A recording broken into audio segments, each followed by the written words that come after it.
Hola, hola, un saludo muy especial. Bienvenidos a Sinergia Informativa, un programa que está hecho para personas inteligentes, interesantes y calificadas como usted. Personas bien formadas y bien informadas, o al revés, bien informadas y entonces se van dando cuenta de la importancia de irse formando muy bien alrededor de estos temas que son del interés de todos, porque tienen que ver con la vida de todos. La salud, la educación, la seguridad, el empleo, la recreación, el deporte, la vejez, la niñez, la juventud, todo, absolutamente, está cruzado por decisiones políticas y administrativas. Y vamos a ver si nuestro invitado de hoy me corrobora esta afirmación o me la refuta. Él es Carlos Naranjo, psicólogo, publicista y además especialista en estudios políticos. Bienvenido, Carlos, a Sinergia Informativa. Roger, muchas gracias por la invitación. Un saludo muy especial para vos y, por supuesto, para todos los televidentes. Bueno, y entonces yo digo que la gente tiene que saber y tiene que estar informada especialmente sobre los temas políticos y administrativos, porque la gente suele decir, no me importa la política para los políticos, la política para los politiqueros. Bueno, cuando empiezan a hablar de politiqueros, entonces ya tienen una posición y no la voy a refutar de entrada. Pero en todo caso, eso es cosa de ellos y no de nosotros. Es verdad que la política es de ellos y no de la gente. No, de hecho en ciencias políticas tenemos una frase que es reiterativa, pero que de alguna forma ejemplifica bien las cosas y es, si no te metes con la política se mete contigo. ¿Sí? Es una de las cosas desafortunadas que tenemos yo diría que en Latinoamérica, y es que hay un marcado desinterés político. Pues no podemos culpar a la gente por ese desinterés. Muchas veces los políticos en franca lid se han ganado su mala fama. Sí. Pero si la gente no se interesa por la política y si no hay programas, como por ejemplo Sinergia Informativa, que dediquen un tiempo a culturizar a la gente sobre el tema de la política, pues estamos perdidos. Exactamente. Pero entonces sí es culpa, que es a lo que hemos llegado como conclusión, de la clase política, culpa de la de que yo no quiera saber nada de política porque siento que cada vez me decepcionan más. ¿Serán que los políticos sí son los que realmente están responsabilizándose de eso? Roger, buena parte de los políticos, ¿sí? No podríamos generalizar y decir que todos, porque yo creo que hay hombres y mujeres que se han dedicado a la política y lo han hecho muy bien. Sí, muy bien, excelente. Pero desafortunadamente otra buena parte ha hecho de la política un negocio burocrático. Ajá. ¿Sí? Entonces, pues la mayoría de la gente ha desconfiado de eso y también hay que tener en cuenta otra cosa y es que la formación desde temprana edad marca también mucho el interés en participar en política. Sí. Entonces, niños que crecen en hogares donde los papás y la mamá no votan porque consideran que eso siempre ha sido una corruptela, pues tienen más posibilidades de no participar en política. Entonces, es una cosa que tenemos que ir cambiando poco a poco, pero que, bueno, pues el camino es largo, pero hay que empezarlo. Hay que empezar, bueno, empieza desde la familia como todo, el buen ejemplo. Personas que participan en la democracia, entonces sus hijos lo harán. Personas que no lo hacen, entonces sus hijos no lo harán. Familias que conversan, qué rico, alrededor de temas políticos, que se reúnen y a veces hasta se enojan unos con otros, que ojalá no lleguen hasta allá, pero qué tan bueno, porque están entendiendo que lo que pasa en el país les compete. Situaciones como esta, las personerías escolares, las contralorías escolares, eso hace parte de la participación en la democracia desde muy temprana edad. Por supuesto, además le enseña a los chicos y a las chicas a interesarse por el tema de la participación y a ir elaborando un concepto que es fundamental, que es el de democracia. Sí, señor. ¿Sí? Entonces, en la medida en que hay un concepto de democracia en la cabeza, la persona siente que su voto cuenta y que puede participar, que es importante su participación. La democracia no como la palabra que nos enseñaron a todos desde chiquitos, pero no la entendíamos. La democracia, el gobierno del pueblo, y hasta ahí llegábamos. También estamos hablando hoy en día de cátedras alrededor de la democracia, y eso es muy importante. Pero, Carlos, situaciones concretas, reales, como por ejemplo lo que está aconteciendo en los últimos días con el presidente Iván Duque, que a través de su ministro de Hacienda, Alberto Carrasquilla, pues ha dicho, parece que se ha contradicho, de que no iba a subir los impuestos, pero se me está subiendo a la clase media y trabajadora. Entonces eso en 20 días, de acuerdo con lo que uno lee en medios de comunicación y en redes sociales, eso de alguna manera como que le da la razón al elector cuando dice, ¿vio? ¿Para qué vota uno si es que no cumple lo que prometen? Esos son ejemplos de malestar en la gente y entonces de pérdida de reputación de la política y de los políticos. Roger, yo creo que esos escándalos que se arman alrededor de la política tienen que ver justamente con eso que estamos mencionando. En este caso particular del presidente Iván Duque, yo creo que hay que tener en cuenta lo siguiente, y es que Iván Duque va a tener un gobierno distinto a los dos gobiernos anteriores que tuvieron reelección, sí. ¿cierto? Entonces tenían la posibilidad de administrar el país durante 8 años. Iván Duque tiene 4 años, entonces el haber nombrado a Alberto Carrasquilla, pienso yo que tiene una función fundamental y es meter a un conocedor de una vez del Ministerio Público a hacer las reformas que se necesitan para que dentro de 4 años pues las cosas estén más o menos como él las había prometido. El tema de decir que no se iban a subir impuestos, pues yo pienso que es discutible. Él había hecho un énfasis muy grande en decir que iba a bajar impuestos en las empresas. Sí. Lo que pasa es que también hay que tener en cuenta que Iván Duque hereda un gobierno con un déficit fiscal gigante. Ajá. Entonces, pues más allá de lo que quiera hacer, tiene que empezar a tapar huecos para poder hacer que el Estado funcione. Muy bien. Entonces, lo que pasó, de acuerdo con lo que dice Carlos Naranjo, es que el electorado no entendió la precisión. Él dijo, yo no voy a subir impuestos a la clase empresarial. Bueno, incluso aquí lo dijo. Subir salarios, para ser muy preciso, subir los salarios y bajar los impuestos a la clase empresarial para que seamos más productivos, más competitivos, porque un 70% de impuestos en un país como el nuestro nos hace poco competitivos cuando Estados Unidos tiene un 35% de carga impositiva. Nos lo dijo aquí. De pronto ve que no entendimos bien y ese es el problema. De eso vamos a hablar enseguida. ¿Será que es que no somos lo suficientemente racionales los electores y después entonces nos estamos quejándonos? Y eso nos hace pensar en lo siguiente: ¿por qué es que nosotros votamos realmente? ¿Por lo que pensamos y razonamos o porque simplemente lo sentimos y nos emocionamos? Unos mensajes y ya regresamos.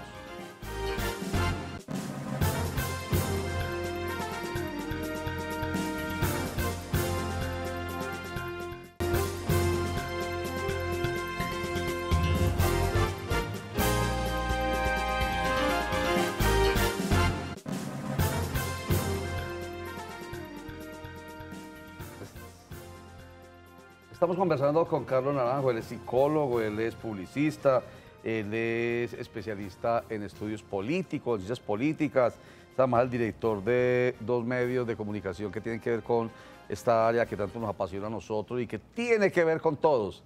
No lo olvide, esto no es un cuento mío, tiene que ver con todos y a toda hora. Me refiero a la política y a la administración pública, diván político y galería política. Entonces estamos hablando con él sobre lo importante de eso, de que también se generen las condiciones para que la gente confíe en la política. Y como veníamos diciendo, a 20 días, ni siquiera 100 días, porque simbólicamente se habla de 100 días. ¿Qué hizo el gobernante en sus primeras 100 días? Y entonces como que se le da ese placito para que vaya, ¿cómo se dice?, librándose, quitándose las cargas innecesarias y ahí sí empieza a trabajar por el gobierno. Pero resulta que en menos de 20 días el ministro de Hacienda, Alberto Carrasquilla, le genera un ambiente maluco al nuevo presidente de la República, Iván Duque. Y eso nos llevó a pensar en por qué vota la gente. Entonces ahí decíamos, es que la gente no entendió, es que la gente no entiende realmente. No lo estoy diciendo, ojo, con respeto. O sea, quiero decir es que la gente realmente cuando toma decisiones electorales no piensa, sino que siente.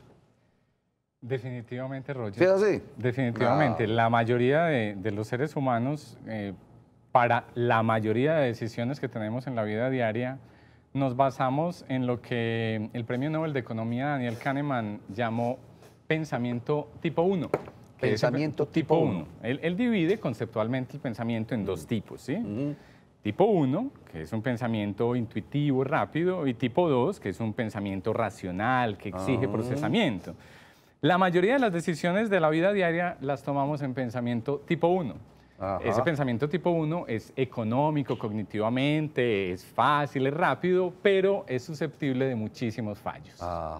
¿Sí? Y tiene que ver con lo emocional. Por supuesto. Y tiene que ver con las redes sociales, que es lo que aprovecha como insumo una red social, y es lleguémosle a gente por la emoción, por los temores, por los gustos, por las expectativas, por ese tipo de cosas que son menos racionales. Sí, las redes sociales están llenas de opinadores, ¿sí?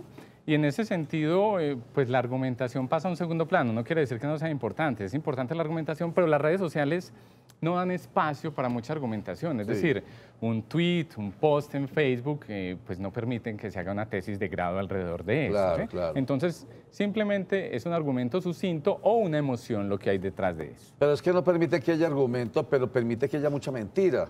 O sea, así como no hay argumentación por la verdad, y por eso se llaman además de la posverdad.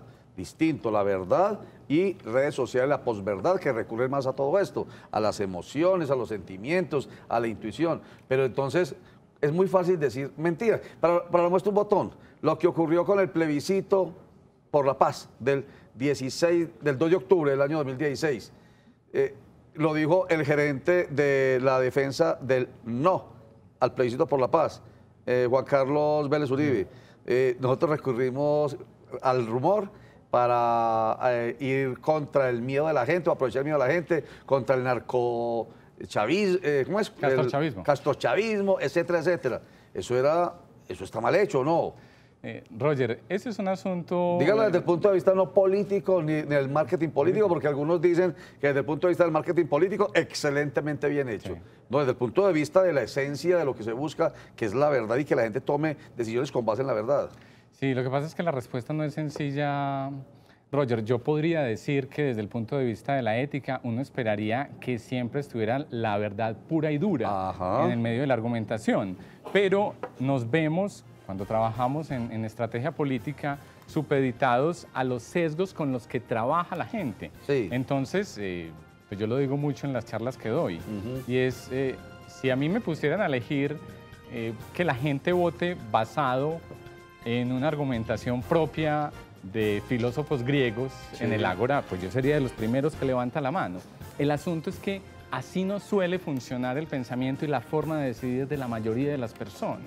Entonces, estás en medio de un montón de personas que toman decisiones basadas en las emociones y tenés que recurrir a las emociones. Lo que dijo Juan Carlos Uribe Vélez, yo estoy seguro que también se hizo desde el sí. ¿Sí? El presidente Juan Manuel Santos nos dijo que si perdía el plebiscito, pues la guerrilla iba a tomarse las ciudades. Exactamente. ¿Sí? Es decir, de fondo en la argumentación política hay sentimientos y emociones, porque sabemos que funcionan muy bien. Como quien dice Carlos Naranjo,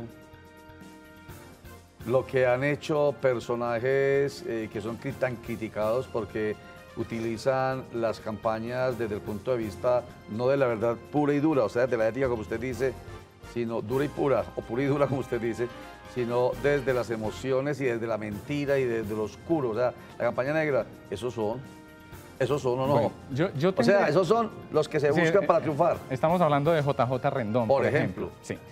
Yo creo que hay que mirar esto con bemoles. No se trata de si es totalmente la verdad o totalmente la mentira. Yo creo que sí hay unas cosas en las que hay que tener cuidado. No se trata de mentir en campañas políticas. ¿Sí? Yo creo que ese es un principio ético que hay que tener en cuenta. ¿Sí? Otra cosa distinta es hacer comparaciones permanentes, hacer campañas de contraste, porque es que dicen, no, es que es propaganda negra decir que este candidato nunca ha cumplido con sus promesas. No, eso no es propaganda negra, eso es mostrar el contraste que hay entre un candidato y otro. Sí, eso está muy bien. Carlos Naranjo, y nos permite reflexionar un poco sobre ese tema que es de todos y para todos y por todos, el de la política, porque es que ya vienen otras elecciones y cada vez tenemos que aprender más de las pasadas. Ya vienen elecciones que son en octubre 27 del año 2019 y entonces ahí tendremos la oportunidad de escoger al mejor gobernador, los mejores gobernadores, los mejores alcaldes, diputados, concejales y ediles. Pero ojalá pues con mayor convicción de que la decisión mía es la mejor. Bueno, y ahí viene otra, 26 de agosto. La consulta popular anticorrupción, que también está llena de eso. Los que están en contra y los que están a favor no saben sino decirnos mentiras o falsedades o invitarnos a las emociones para que vamos y no vamos a las urnas este 26 de agosto. En fin, vamos a aprender un poquitico más, esperamos. Gracias que esté con nosotros aquí Carlos Naranjo, a quien le preguntamos qué piensa, después de que regresemos nos dice, de esta frase que va a aparecer aquí: los malos gobernantes son elegidos por los buenos ciudadanos que no votan.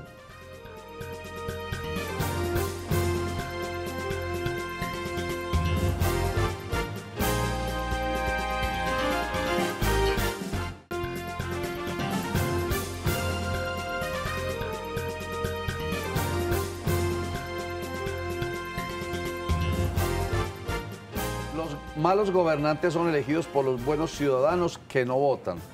¿Cómo le suena a usted esa frase? A mí me gusta, me hace recordar mucho la de Martin Luther King de no me impresiona tanto los actos malos de la gente buena, de la gente mala, sino la indiferencia de la gente buena. Por supuesto, estamos jugando en un marco donde son los votos los que eligen los gobernantes. Quienes dejan de votar no eligen. ¿Sí? Entonces, si usted deja de votar, igualmente padece el gobierno que eligieron los demás. Exactamente. Bueno, y entonces, ¿cómo lograr que más gente participe? ¿Y cómo lograr que más gente participe conscientemente? Qué buena pregunta, Roger. Yo tendría para eso una respuesta que puede parecer decepcionante porque no es simple.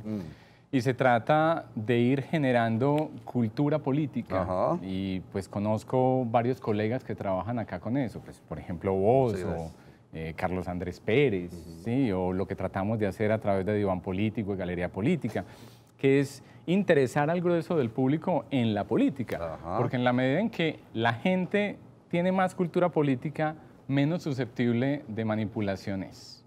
Entre más cultura política, o sea, ustedes, que yo no sé si usted había escuchado mi eslogan, que algunos dicen que es muy excluyente, pero tiene que ver con esto. Inteligentes, ustedes, inteligentes, interesantes y calificados. No tienen otra cosa diferente que decirles, hombre, tienen una capacidad y una posibilidad mayor que las que personas que están por fuera de la posibilidad de tomar decisiones con conciencia, de hacerlo. Tomar conciencia por el bien suyo, el mío, su familiar, mis amigos, vecinos, en fin, todo lo nuestro. Nosotros, cuando hacemos consciente de la importancia de nuestras decisiones como pueblo soberano, porque es que otro cuento como el de la democracia de ahora, ¿recuerda? Sí. Nos enseñaron que era la democracia, también nos han enseñado pueblo soberano y, pues hombre, tan sencillo como que usted con su voto es capaz de tomar la decisión que mucha gente no es capaz de tomar. Eso es ser soberano y tener poder, ¿o no? Sí, y además hay una cosa muy interesante alrededor de eso, Roger, y es que tener cultura política no es saber definiciones, ¿no es cierto? Que es lo que nos han enseñado en el colegio, en clase de civismo o de sociales. Dígame qué significa eso. No. Tener cultura política es realmente tener un interés en la participación en las decisiones que influyen en la sociedad, ¿sí? Pensar sobre qué es lo que consideramos mejor, porque de todos modos, la política, además de ser un ejercicio de poder, también es un ejercicio de moral. Es decir, detrás de las posiciones políticas se esconde una idea del mundo, que es lo que deseamos. Entonces, en la medida en que deseamos un mundo, pues queremos que los otros participen de ese mundo mejor que pensamos que es posible. A ver, ¿cómo me respondió esta pregunta que me la he hecho tantas veces y nunca le he respondido? Porque yo sé que es complicada, pero ¿qué piensa una persona que dice que no le interesa la política cuando la política tiene que ver con todo, con su vida, con todo, hasta el aire que respira? Y no es exageración. ¿En qué piensa esa persona entonces? Sí, ¿Qué clase de persona es? Yo voy a decirlo del aire que respira. Es decir, el aire que respiramos en Medellín tiene que ver con decisiones políticas también, por supuesto. Es verdad. Pues Roger, la verdad, uno entiende ese tipo de afirmaciones desde la desidia o desde la desesperanza aprendida. La desidia es porque hay personas que deciden no participar y consideran que esa es una forma pues, loable, interesante, caché, inteligente de habitar el mundo. Qué contradicción tan grande, ¿no? Mientras que pues, hay otros que consideran que el asunto de participar es importante a pesar de que legitime de alguna manera el voto y el fervor político. Ajá. Qué contradicción, se me ha hecho caer en la cuenta de ese detallito, hombre. La gente que no participa en política se cree, pero es maluco, pero se cree pues que son los tesos, los intelectuales. Es que yo no tengo como, yo no me dejo embaucar. Entonces son los tesos cuando resulta que es lo contrario. Eso me hace pensar usted. Además, esos que dicen no participar en política de una forma muy intelectual, pues igualmente, como estábamos mencionando para recapitular este programa, pues padecen las decisiones que toman el resto de los políticos. Porque finalmente no son ellos los que toman la decisión, sino los otros, el puñadito, y esos que sí tienen intereses, porque sí lo hay. No vamos a negar que hay intereses particulares, intereses politiqueros, intereses populistas, intereses demagogos, intereses clientelistas. Claro que los hay, pero claro, como nosotros los dejamos a ellos, ellos toman esas decisiones por esos intereses, más no por los intereses generales. Bueno, entonces esperemos que construyamos cultura política para que haya más gente participando por los intereses generales, por el bienestar general. Carlos, bien, gracias, mil gracias por estar con nosotros hoy, mil gracias por ayudarnos a entender este tema tan importante, Carlos.